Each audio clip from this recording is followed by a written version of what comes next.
시간에 함께 나눌 주제는 거듭남의 핵심 쟁점으로 거듭남의 시점이 도대체 언제인가 하는 그런 주제입니다. 거듭남에 관하여 존 파이퍼 목사님의 이제 설교를 들으면서 의문이 좀 생겨나서 나누고자 합니다.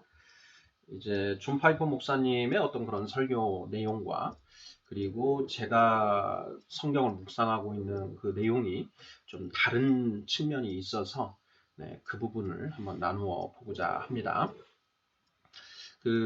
존 파이퍼 목사님은 이제 이런 말씀을 하십니다. 교회 안에 거듭나지 못한 사람들이 매우 많다. 이런 이제 말씀을 하십니다. 설교 내용 중에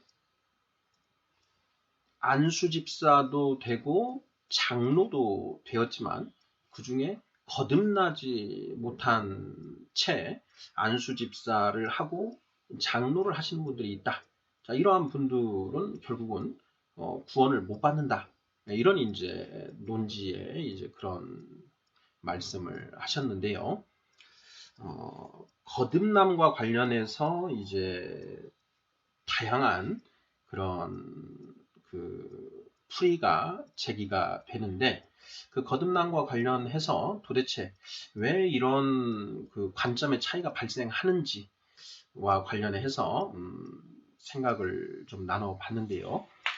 그 논쟁의 핵심은 거듭남의 시점을 언제로 볼 것인가에 관해서 서로 다른 이해를 하기 때문이다. 이런 결론에 나름대로 도달을 했습니다. 그래서 그 부분에 대해서 함께 나누고 생각해 보고자 합니다.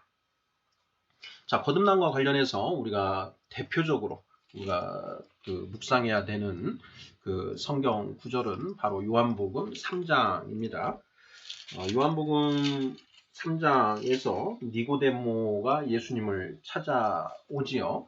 그러자 예수님이 거두절미하고 사람이 거듭나지 않으면 하나님의 나라를 볼 수 없다라고 이렇게 말씀을 하십니다. 요한복음 3장 3절이지요. 자, 그리고 3장 5절에서는 예수님이 다시 한번 부연해서 보다 자세하게 설명을 하십니다. 사람이 물과 성령으로 나지 아니하면 하나님의 나라에 들어갈 수 없느니라 이렇게 말씀을 하십니다. 그리고 자, 이 말씀을 조금 더 설명하시기 위해서 육으로 난 것은 육이요 영으로 난 것은 영이니 이런 말씀도 하시고요.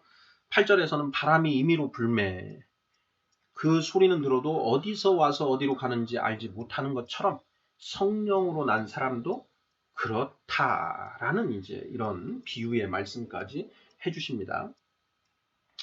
자, 이러한 예수님의 거듭남에 관한 이 가르침, 자, 이것과 관련해서 물과 성령으로 난다라는 것이 도대체 언제인가, 물과 성령으로 난다라는 것이 과연 어떤 것인가라는 이 부분에 대해서 이제 질문들이 제기될 수밖에 없고, 그러한 질문들에 대해서 이제 각자 그런 묵상들을 발전시켜 나가게 되는 것이지요.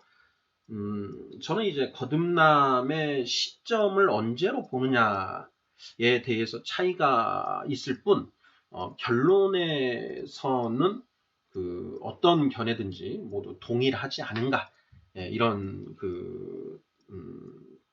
생각을 해보는데요. 자, 거듭남, 물과 성령으로 거듭난다. 이것을 어떻게 이해할 것인지. 자, 이 부분하고, 자, 거듭나는 시점이 과연 언제인 것인가. 단상에서 목사님들이 여러분 거듭나셨습니까? 당신은 거듭나셨습니까? 라고 했을 때, 예, 저는 거듭났습니다. 아, 내가 거듭났나? 이렇게 이제 생각을 해보실 텐데, 자, 내가 거듭났다라는 것을 어떻게 알 수 있는가라는 것입니다. 자, 그러한 부분들에 대해서 나름대로 확실한 성경적 근거를 가지고 있어야만 이 질문에 대해서 온전한 답을 할 수 있다라는 것이죠. 자, 아직 그 제대로 된 믿음을 갖지 못한 그런 그 사람이 거듭남이 도대체 무엇입니까? 이렇게 물어보고, 그럼 어떻게 거듭날 수 있습니까? 자, 언제 거듭나는 것입니까? 내가 거듭났다라는 것을 어떻게 알 수 있습니까? 이런 질문들을 던질 거라는 것이죠. 자, 그러면 우리는 그것에 대해서 베드로전서 3장 15절 말씀처럼, 자, 너희 안에 있는 소망에 관한 이유를 묻는 자에게 대답할 것을 항상 준비하되 온유와 두려움으로 하라 라는 그 말씀에 따라서 대답할 그 내용을, 답변을 가지고 있어야 한다라는 것입니다. 자, 우리 성도님들께서는 이러한 질문들에 대해서 어떻게 답하시겠습니까? 자, 그거에 대해서 모든 것을 얘기하려면 이제 더 많은 어떤 시간들이 필요한데요. 이 시간에는 거듭남의 시점에 대해서만 살펴보고자 합니다. 존 파이퍼 목사님의 이제 그 설교 내용을 들어보면, 거듭남, 물과 성령으로 거듭나는데, 그 성령의 그 가르치심으로, 내 안에 어떤 변화가, 옛사람은 죽고 새 사람이 완전히 그 성립되는, 수립되는 그 시점이 바로 거듭남의 시점이다. 이렇게 이제 설명을 하시는 그런 뉘앙스입니다. 하나님이 자녀들을 부르시는데 그 부름받은 자들은 반드시 칭의를 받고 성화가 이루어지고 영화까지 반드시 영화롭게 하신다 라고 하는 그 말씀의 근거를 두고 부르심 받은 자들은, 그러니까 거듭난 자들은, 거기에 부르심을 통해서 거듭나는데 그 거듭난 자들은 반드시 성화되고 영화되게 되어 있다. 자, 이 말씀, 이것을 반대로 이야기해보면 어떻게 되느냐 하면은요. 자, 부르심을 받았는데, 부르심을 받은 것 같은데, 영화는 우리의 육신이 죽고, 하늘나라에 가서 이루어지는 일이니까, 육신이 죽어야 가능해지는 일이니까, 이 땅에서는 칭의와 성화가까지 가능합니다. 자, 그러면 칭의와 성화가 이루어지지 않는 사람은 다 거듭나지 못한 사람이다. 이런 이제 그 결론에 도달하게 됩니다. 다시 한번 설명해 보겠습니다. 자, 존 파이퍼 목사님의 어떤 그 설교 내용에 의하면, 자, 거듭난 사람은 즉 하나님의 부르심을 받은 사람이고, 그 거듭난 사람은 반드시 의롭게 되고 성화에 거룩하게 된다. 의롭게 되고 거룩하게 되지 않는 모든 사람이 있다면 그 사람은 거듭나지 못한 것이요, 진짜 부르심을 받은 사람이 아니다라는 그런 전제에 서 있습니다. 그래서 안수집사도 하고 장로도 했는데 그 사람이 거듭났는지 안 거듭났는지, 이것은 그것과는 별개의 문제다. 그러니까 누군가가 예수님을 주님으로 부르고 열심히 그 교회에 출석을 하고 이 말씀을 지키려고 살려고 하고 있더라도 그 사람이 거룩해지지 않으면 그 사람은 거듭난 적이 없는 것이다. 이렇게 이제 그 해석을 하는 것입니다. 자, 이것이 그 존 파이퍼 목사님의 어떤 그런 그 입장 견해이고요. 자, 풀이 방법이고, 존 파이퍼 목사님이 설교를 하시면서 이런 말씀도 하십니다. 어떤 말씀을 하시냐면,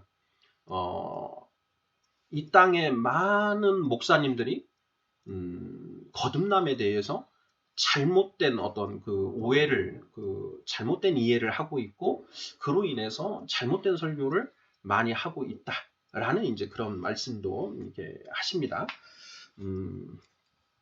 그러면 존 파이퍼 목사님 입장에서 잘못된 설교를 한다고 하는 그 많은 그 목사님들의 설교 내용은 어떤 것인가? 네, 그것을 한번 이제 살펴볼 필요가 있습니다. 그들의 이제 설교 내용은 이렇습니다. 사도행전 2장 38절 베드로가 이르되 너희가 회개하여 각각 주 예수 그리스도의 이름으로 세례를 받고 죄사함을 받으라. 그리하면 성령의 선물을 받으리니 이렇게 되어 있습니다. 거기에 물과 성령으로 이렇게 되어 있는데 그 물, 예수 그리스도의 이름으로 세례를 받는 것, 이것이 물이고, 자, 그리하면 죄사함을 받고 성령의 선물을 받게 되는데, 바로 그 성령의 선물을 받음으로써, 물 세례를 받고 성령의 선물을 받음으로써 거듭나게 된다. 이렇게 이제 보는 것이지요. 네. 자, 이렇게 물 세례를 받으면 죄사함을 받게 되고 그 죄사함을 받으면 성령의 선물을 받게 된다. 그러면 이때 거듭난 것이다. 자, 이런 이제 설교를 하시지 않습니까? 자, 이것에 대해서는 우리 성도님들 많이 들어보시지 않았습니까? 자, 그러면 그렇게 설교하시는 분들이 자, 그러면 그렇게 거듭났다라고 했을 때, 자, 거듭난 그 사람은 자, 이제 영적으로 거듭난 것이지 않습니까? 거듭남은 죽었던 영이 살아나는 것입니다. 허물과 죄로 죽었던 너희를 예수 그리스도로 말미암아 예수 그리스도께서 너희를 살리셨도다. 이렇게 돼 있지 않습니까? 어떻게 살립니까? 성령을 받을 수 있게 해 주심으로써 성령이 우리 안에 들어옴으로써 우리 죽었던 영이 살아난다라는 것이죠. 자, 그런데 그렇게 살아난 영의 상태는 어떤 것일까? 그리고 자, 성령이 들어오면 진짜 거듭난 것인가? 자, 여기에 이제 거듭남의 시점에 관한 논쟁이 있다는 것입니다. 자, 성도님들께서는 어떻게 생각하시나요? 자, 거듭나는 것. 자, 성령을 받았을 때 거듭나는 것인가? 아니면 성령을 받은 다음에 어느 정도 자라나야 거듭났다라고 할 수 있는 것인가? 자, 이런 논쟁인 것 같습니다. 물론 여기에서 이제 또 다른 하나의 세 번째 입장도 있을 수 있는데요. 자, 물 세례를 받았다, 죄사함을 받았다, 그리고 성령의 선물을 받는데 그 성령의 선물을 물 세례와 동시에 이렇게 받는 게 아니고 한참 뭔가 그 조건이 충족됐을 때 그때 성령이 임하게 되는 것이고 그때 그 성령이 임함으로써 그때 거듭나는 것이다. 이런 이제 설명도 가능합니다. 또 그리고 실제로 이런 주장을 하는 그런 설교를 하시는 목사님들도 다수 계시는 것으로 보여집니다. 자, 이 세 가지 중에 우리는 어떤 관점을 우리는 성경적으로 맞다고 해야 될 것인가? 이것이 오늘 묵상의 핵심 포인트인데요. 성도님들께서는 이 세 가지 입장 중에 어떤 입장이 성경적인 것으로 보여지시나요? 내 생각은 중요하지 않습니다. 성경이 이와 관련해서 무엇이라고 하고 있는가? 이게 이제 사실 가장 중요한 것이죠. 이 세 가지 입장을 취하시는 목사님들이 다 나름대로 성경적인 근거를 가지고 있습니다. 성경의 말씀을 근거로 자, 성경을 보면 여기에 이렇게 되어 있지 않느냐? 그러니 이 말씀에 비추어 봤을 때 이렇게 보는 것이 맞다라고들 이렇게 주장을 하신다라는 것이죠. 자, 거듭남과 관련해서 목사님들께서 자, 단상에서 여러분, 당신은 거듭나셨습니까? 거듭나셨습니까? 정말 거듭나셨습니까? 이렇게 이제 질문을 하신다라는 것이죠. 자, 그 질문에 대해서 네, 나는 거듭났습니다. 아니요. 내가 거듭났나? 잘 모르겠습니다. 아니요. 저는 아직 거듭나지 못했습니다. 뭐 이 세 가지 중에 하나로 답하지 않겠습니까? 자, 그랬을 때, 자, 우리 성도님들께서는 어떻게 답을 하시고, 자, 그렇게 답하시는 근거는 무엇입니까? 바로 이 각자의 대답에 중요한 포인트가 그 거듭남의 시점을 언제로 볼 것이냐 하는 그 문제와 연결된다라는 것입니다. 저의 묵상은 이렇습니다. 저는 사도행전 2장 17절에서 사도 베드로가 오순절 성령 강림 사건 날 설교를 하면서 언급했던 그 요엘서 2장 28절 이하 말씀, 하나님이 말씀하시기를 말세에 내가 내 영을 모든 육체에 부어주리니, 이 말씀, 그리고 사도행전 2장 39절을 보면 이 약속은 너희와 너희 자녀와 모든 먼데 사람 곧 주 우리 하나님이 얼마든지 부르시는 자들에게 하신 것이라 는 이 말씀, 그리고 고린도전서 12장일 텐데요. 고린도전서 12장 보겠습니다. 12장 3절로 기억하는데요. 12장 3절. 자, 그러므로 내가 너희에게 알리노니 하나님의 영으로 말하는 자는 누구든지 예수를 저주할 자라 하지 아니하고 또 성령으로 아니하고는 누구든지 예수를 주시라 할 수 없느니라 하는 이 말씀. 고린도전서 12장 3절 말씀에 보면 두 가지, 자, 성령 받은 사람, 성령을 받았는지 안 받았는지 이것을 분별할 수 있는 두 가지 기준이 제시가 되어 있습니다. 첫째는 하나님의 영으로 말하는 자는 예수를 저주할 자라고 욕할 수 없다라는 것입니다. 성령을 받은 사람은 절대 예수를 욕할 수 없다. 자, 두 번째 기준은 무엇이냐? 자, 성령이 없이는 예수님을 주님이라고 부를 수 없다라는 것입니다.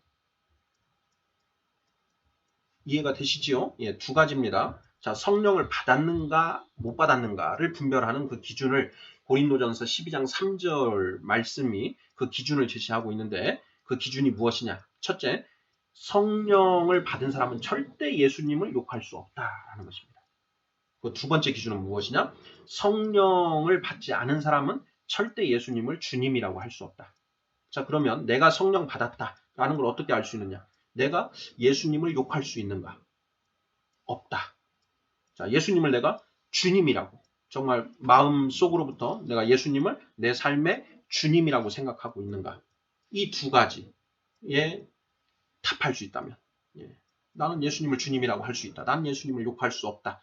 이것이 이루어지면, 예, 그것이 그렇게 된다면 그러면 성령을 받았다라는 것입니다. 자, 그러면 성령을 받으면 거듭난 것이냐?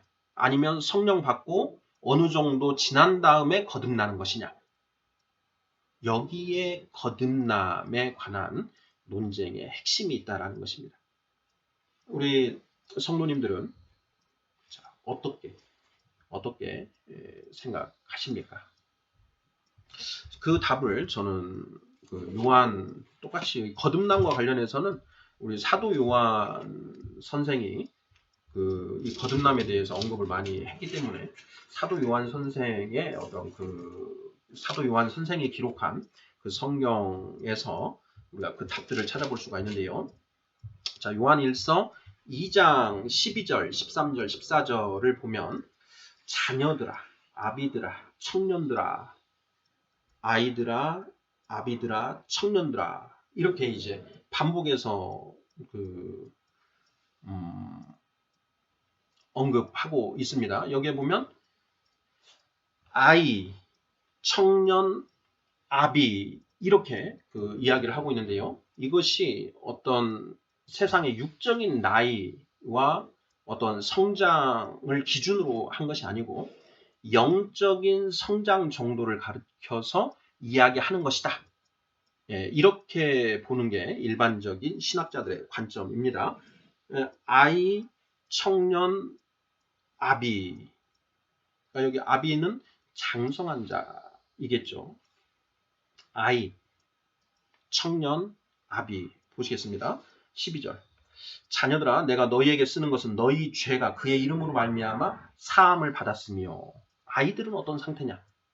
자, 여기에서 거듭났는데 거듭나면 바로 장성한 자가 되는 건 아니고 거듭난 이후에 자녀와 청년과 아비에 점점 자라난다라는 것을 알 수가 있습니다. 거듭난 다음에 자라난다라는 것이죠. 근데 아이들은 어떤 상태냐? 자녀들아 내가 너희에게 쓰는 것은 너희 죄가 그의 이름으로 말미암아 사함을 받았으며. 죄 사함을 받은 상태. 지금 아이들은 죄 사함만 받았다. 이때 죄는 로마서 3장 26절인가요? 지나간 죄를 간과하심으로 우리가 예수 그리스도 이름으로 세례를 받으면 지금까지 너희가 지었던 죄는 없었던 것으로 쳐주겠다. 그러니까 지나간 죄, 지금까지 내가 지었던 죄들이 모두 용서되는 거죠. 자, 그렇게 용서가 된 것을 우리가 칭의라고 이야기합니다. 의롭다함을 받았다. 어떻게 의롭다함을 받았나요? 예수님의 보혈의 능력, 예수님의 피값으로. 그런 예수님을 내가 믿었기 때문에 하나님이 우리를 의롭다. 그래, 잘했다. 네가 예수를 그리스도라고 믿고 세례를 받았으니 너가 지금까지 지었던 죄들은 내가 없었던 것으로 쳐주겠다. 앞으로 잘 살아라. 똑바로 살아라. 똑바로 살아라. 그 죄사함을 받은 상태가 자녀다라는 것입니다. 14절에 보면 아이들아 내가 너희에게 쓴 것은 너희가 아버지를 알았으며 이렇게 표현을 합니다. 자, 그 다음에 청년들은 어떤 상태이냐?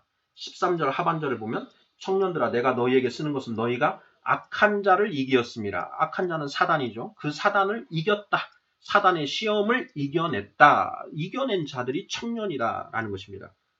14절의 그 하반절에 청년들아 내가 너희에게 쓴 것은 너희가 강하고 하나님의 말씀이 너희 안에 거하시며 너희가 흉악한 자를 이기었습니다. 사단의 시험을 이겨내면 이제 그 청년들이 사단의 시험을 이겨낼 정도의 힘이 있다라는 것이죠. 그 다음에 아비는 어떻게 되느냐? 13절 상반절. 아비들아 내가 너희에게 쓰는 것은 너희가 태초부터 계신 이를 알았으며. 태초부터 계시니. 자, 그리고 14절에 아비들아 내가 너희에게 쓴 것은 너희가 태초부터 계신 이를 알았으며. 태초부터 계시니. 태초부터 계시니. 예수 그리스도를 말합니다. 하나님은 이 시간을 초월해서 알파요 오메가이신 거고, 자, 하나님이 창조하신 이 세상, 그 전에 먼저 말씀이 있으셨다는 것이죠. 태초에 말씀이 계시니라. 요한복음 1장 1절. 태초에 말씀이 계시니라. 그 말씀이 하나님과 함께 있었으니 곧 하나님이시라. 이렇게 되어 있지 않습니까? 요한일서 1장 1절도 그렇습니다. 태초부터 있는 생명의 말씀에 관하여는 우리가 들은 바요, 손으로 본 바요, 자세히 보고 우리의 손으로 만진 바라. 아비들은 태초부터 계신 이를 알았다. 태초부터 계신 이가 무엇인가? 생명의 말씀, 곧 예수 그리스도 하나님의 말씀이시라는 거죠. 이제 하나님의 말씀을 온전히 깨달은 자들이 바로 아비들이라는 것이죠. 히브리서 5장 13절. 젖을 먹는 자마다 어린아이니 이들은 의의 말씀을 경험하지 못한 자들이요. 14절. 단단한 음식은 장성한 자의 것이니 그들은 지각을 사용함으로 연단을 받아 선악을 분별하는 자들이니라. 하나님의 말씀을 온전히 깨달아서 이제 무엇이 선이고 무엇이 악인지를 분별할 수 있게 되었다는 것이죠. 말씀을 기준으로 선악을 분별하게 된 자들, 이런 자들이 아비, 장성한 자다라는 것입니다. 그러니까 아이들은 죄사함을 받은 자고, 청년들은 시험을 이긴 자고, 아비들은 하나님의 말씀을 온전히 깨달은 자다. 이렇게 되는 것입니다. 자, 그러면 거듭남의 시점은 도대체 언제인 것인가요? 베드로 전서 2장 2절입니다. 갓난아기처럼 순전하고 신령한 젖을 사모하라. 이는 너희로 구원에 이르도록 자라게 하려 함이라. 이렇게 되어 있습니다. 요한복음 3장 6절에 육으로 난 것은 육이요 영으로 난 것은 영이니. 우리가 어머니 뱃속에서 태어났죠. 어머니는 육이고 뱃속에서 태어난 나도 이 육입니다. 육체. 영으로 났다. 영으로 난 것은 영이니. 성령으로 우리가 거듭난 영. 새 영이 내 안에 난 것이죠.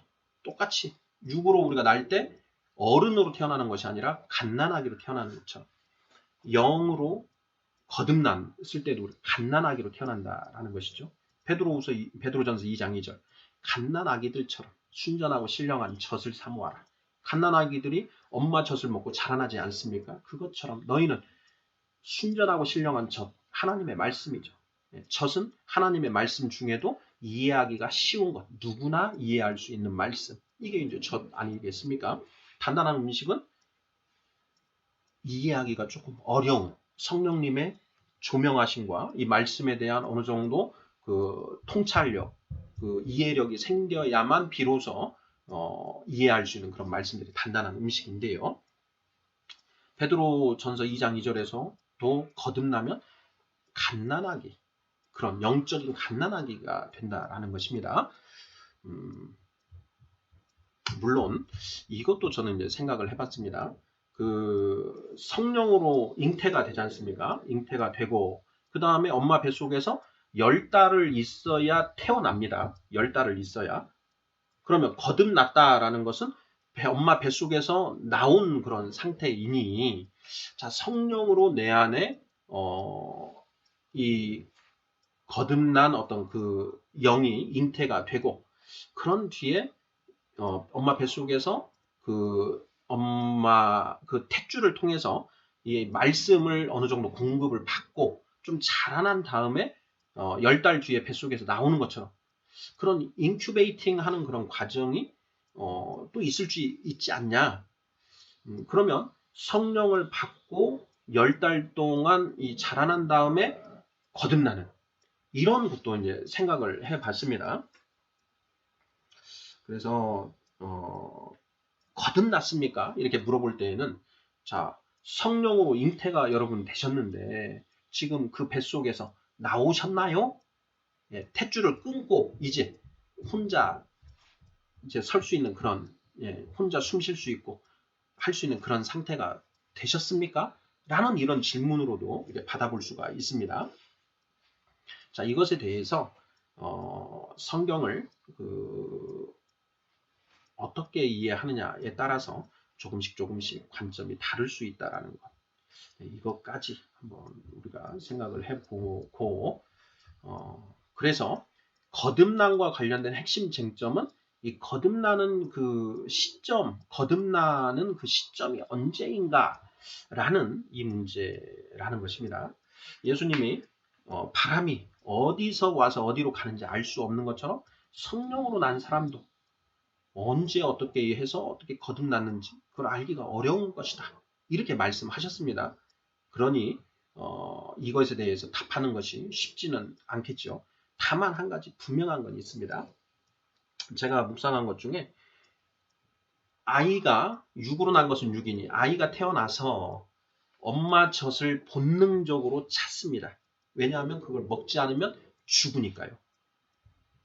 그렇죠. 그래서 영적으로 거듭난 사람, 그래서 탯줄을 끊고 이제 이 세상에 거듭난 어떤 그런 존재로 하나의 객체로서 영적인 그런 거듭남이 이루어진 사람은 본능적으로 하나님의 말씀을 찾을 수밖에 없는 거 아니냐.